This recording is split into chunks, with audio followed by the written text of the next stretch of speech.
Hi, this is Albert from AWB Electrical and Maintenance Services. I've just got a bit of a windlass diagnosis and inspection for repair. So this windlass was pulled apart. It's actually a bit of an emergency repair due to the customer went to pull their anchor up, couldn't pull the anchor up, so I had to ride up to their boat to diagnose it. I tested that there was voltage all the way through to here, which there was, and windlass wasn't moving and there was no current draw on the unit. So it was windlass out and inspection time. What I've found is the commutator is severely chewed, it's threaded right there, and that is due to brush wear. So that's the brushes bottomed out in their holders. So there's a slot just, you can see there. So they're bottomed out and they're just totally worn out. So the brushes don't cause that due to wear, that causes that to lack of spring tension or current density. So in these things here, there's no such thing as that because they're pretty much sized correctly. Large extruder or large DC motor applications, you can have instances where the motor's underloaded and you've got to reduce the brushes in the holders to get the current density up, or you got to change the material. But in this application here, because it's effectively an OEM application and you can't really cheat it, the brushes are generally the correct material, correct current density, correct specification. So if I throw some new brushes into this, clean that commutator up, I'm probably going to have to be a bit butch and clean that up with a bit of sandpaper by hand. It should be on a lathe, but it's kind of a bit of an emergency, so I've got to try and get something going with them pretty much straight away.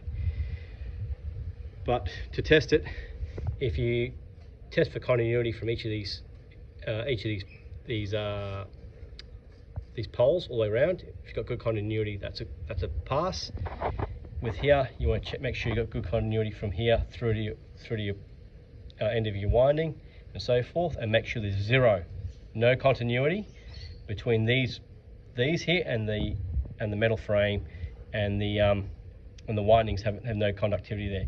Sometimes what you'll see in bad applications, you'll get salt water in this and you'll see like green corrosion and salt water ingress there, and what it generally is, which I commonly see, I don't normally see brush wear, I have seen it before, but normally see the fault is salt water's ingressed into here and you've got salt water conducting in here, so it's a dead short and you'll normally blow fuses and so forth.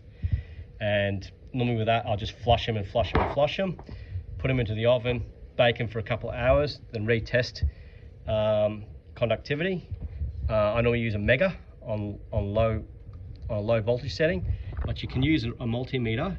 Pretty much a multimeter puts a very low current at a very low voltage. So if you set this to resistance and you actually get a value between here and the frame, that's really bad, because it means that's pushing through maybe 5 volts and it's getting conductivity.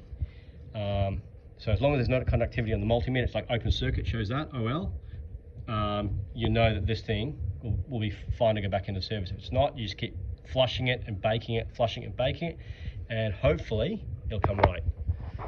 So yeah, so the main thing is if these brushes go all the way in, so if I was to slot these to make more motion of the brush, I would have reduced spring tension, plus I would potentially hit the tamping inside that brush, which is like copper, and it will just rip that to bits. So I have to stick new brushes in there. You can't just try and cheat it and extend the brush depth.